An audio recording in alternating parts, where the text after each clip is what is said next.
This is the Influencer Entrepreneurs Podcast with Jenny Melrose, where I strategize with business owners on how to grow and scale their businesses to hit their income goals.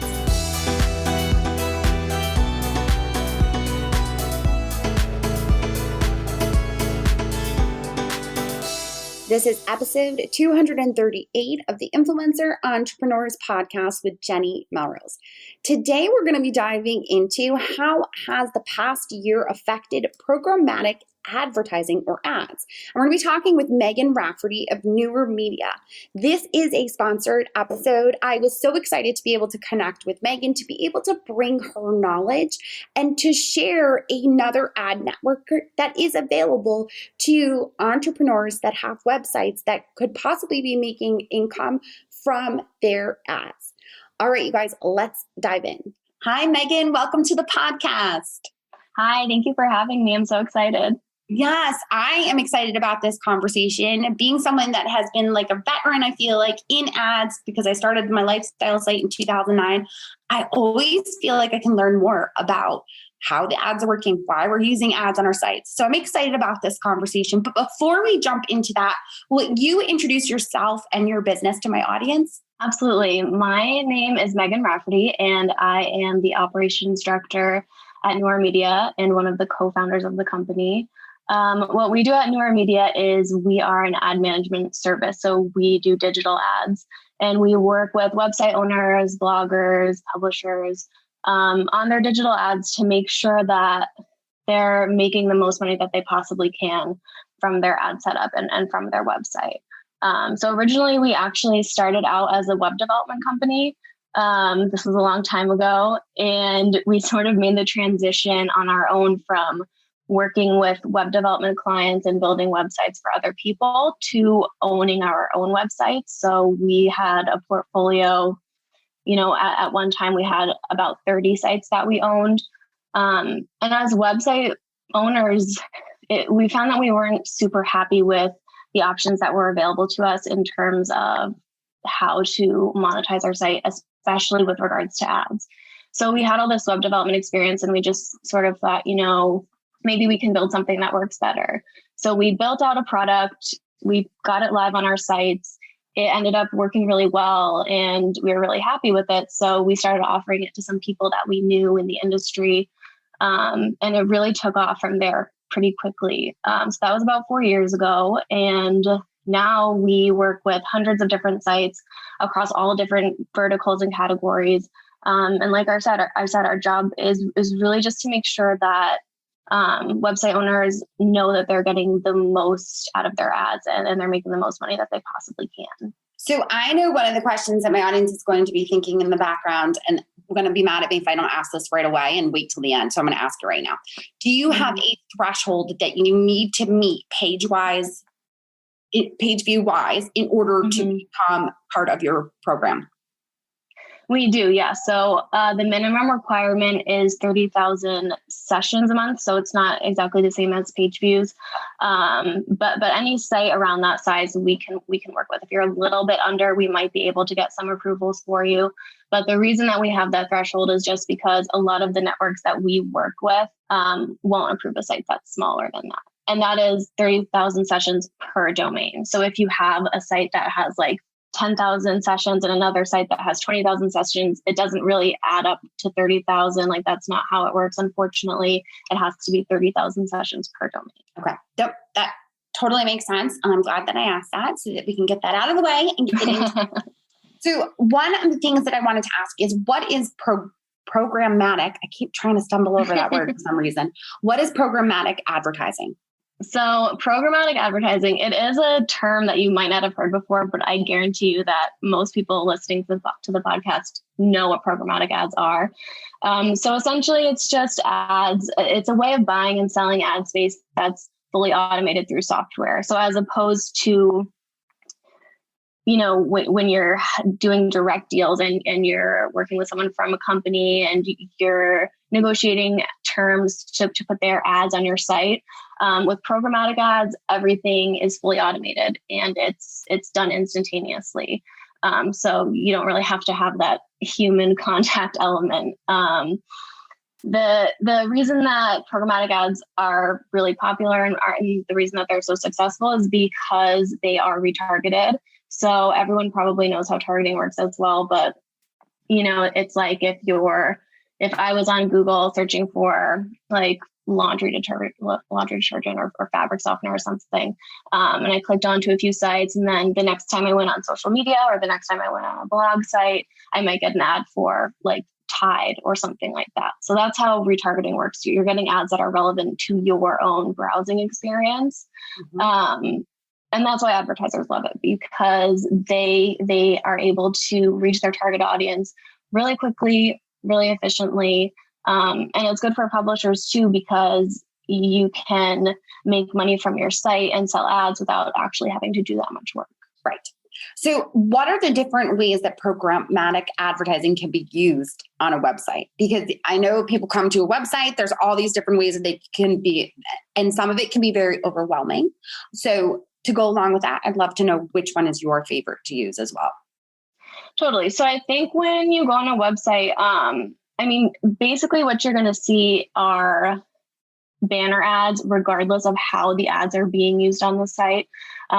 What makes it different is what's happening on the back end. So I think they're the two most common ways to use programmatic ads on a site right now.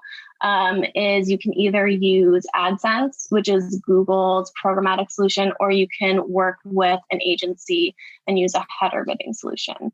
So with AdSense, it's super popular because it's really easy to use. Anyone can get an AdSense account. Like there's no traffic threshold like we had talked about before. Any size website, you can sign up for an AdSense account and get AdSense up on your site. If you wanted to use header bidding, there are usually traffic restrictions. It's also a little bit more complicated than running AdSense, which is why a lot of people use agencies and services like ours. It is kind of complicated on the back end, but it's actually a really simple process. So how it works is that you have all these networks and they're all bidding against each other to get inventory on your site, compared to when you're just using AdSense and Google is the only network that's on your site and they're the only network that has access to any of your inventory. So with header bidding, you have all of these networks that come together and they're all competing against each other to try to get that ad inventory. And that really drives up the rates that you end up getting for your ad space, because you have all this leverage. Like when you're just using one network, like Google's AdSense, there's no one there that's, saying like, hey, I'll pay more for that impression. So there's no one that's helping you to determine what sort of rates you're getting for your ad space. So that's why a lot of people decide to use header bidding, especially when sites reach a certain size and they decide to work with a network or a service rather, or an agency, because it just gives them a lot more options. Okay. And when you're talking about the rates, you're talking about like RPMs, right? Yeah. So yes, essentially. Yeah. So, it could be for individual units as well, because the bidding happens every time the page loads. So it's not something that necessarily is widespread, because RPM refers to like the rates per 1,000 views. But yes, so it gets you higher rates for your individual units and higher RPMs and CPMs as well. All right. So why is it best to diversify programmatic ads, and what does that consist of? Yeah, so you basically just want to diversify your programmatic ads because you want to make sure that you have the most optimized setup that you possibly can to be making the most money that you possibly can. And that means, having different types of units on your site. So having different sizes. You don't want to be running the same size unit all over the page. That's not really a super optimized setup. You also want to be running different types of ads. So you'll see like the standard banner ads on sites a lot, but you also can see sticky units, or sometimes they're called adhesion units, which are units that stick to a certain part of the page or stick to the bottom of the browser as the user scrolls, so that they're always visible. these units do really well because the more viewability the unit has, typically the better they do and the better rates that you get. You also can use video units. For us, we work with a lot of people that are really conscious of user experience. So not everyone wants to run a video unit, and that's okay. But we do always offer it as an option because it's a great way to generate additional revenue. Video units are sort of separate from banners. So it's like a totally different revenue stream, and it adds a lot of value, especially depending on the time of year. When you're talking about, you mentioned about size. When you're talking about size, you're talking about as far as like width with even, because a lot of times we'll see ads within content sometimes too. So are you talking about sometimes there'll be like a longer, more, horizontal, and sometimes see more of like a square Facebook size looking one. So that's what you're talking about when you're talking about size. Totally. Yeah. So different sizes have different levels of advertiser demand. So you'll see like the square, that you were talking about, that's one of the most well-performing sizes. It's usually a 300 by 250, which is 300 pixels by 250 pixels. And that size does super well. But then you'll see like some sites will run sizes that you don't see as much, like a really small unit that might be like a 200 by 200. There's not typically a lot of demand for sizes like that. So that's another benefit of working with the service is that, they know what sizes do well. They know what sizes have the most advertiser demand, and they'll recommend those sizes for you to use on your site. So that you're getting the most that you can from your ads. Because a lot of times I think people sort of look at their website layout and they say like, okay, I can fit this size here. Like that's a perfect place to put that size. But maybe they would be better off using a slightly different size or a bigger size, but they just don't know that the size that they think fits doesn't have the best demand compared to other sizes that are available. Okay. That is, I never even thought about the different sizes. I've definitely noticed it before, but never made it like a conscious kind of, oh, I like that better, or why would someone have that over that one? That makes a ton of sense. So right now, when this episode comes live, it's going to be August of 2021. How has the past year affected programmatic ads? Because of course we're talking about the pandemic, we're talking about 2020, the crazy of the year. Yeah. So what a year. Last year, so in 2020, like March and April, even May of 2020, things were really slow in the programmatic world. I think when the US started lockdown, a lot of advertising campaigns were pulled. A lot of budgets were slashed. It was just, there was a lot of uncertainty. Like people didn't really know what was coming next. But one of the interesting things about this industry is that it changes a lot. Like people that are working in this industry are really used to sort of having to pivot and adjust to unexpected developments. It happens all the time. So I think, this was incredibly unexpected. And I think it took the industry a little while to sort of adjust to what the new normal was. But in general, web traffic was up a lot because everyone was home. People were on their computers and their phones, and they were, working from their computer, working from home, doing school from home. Unfortunately, there were some specific categories of sites that were hit super hard in terms of traffic, like travel sites, anything to do with entertainment. The traffic, I think, for those sites is starting to come back, but it's been a really hard year for people in those categories. But in general, web traffic has been up a lot, and we started to see towards the middle of last summer, advertiser demand came up almost exponentially. It was crazy. And it wasn't even just, it was good compared to the beginning of the year, which wasn't very good.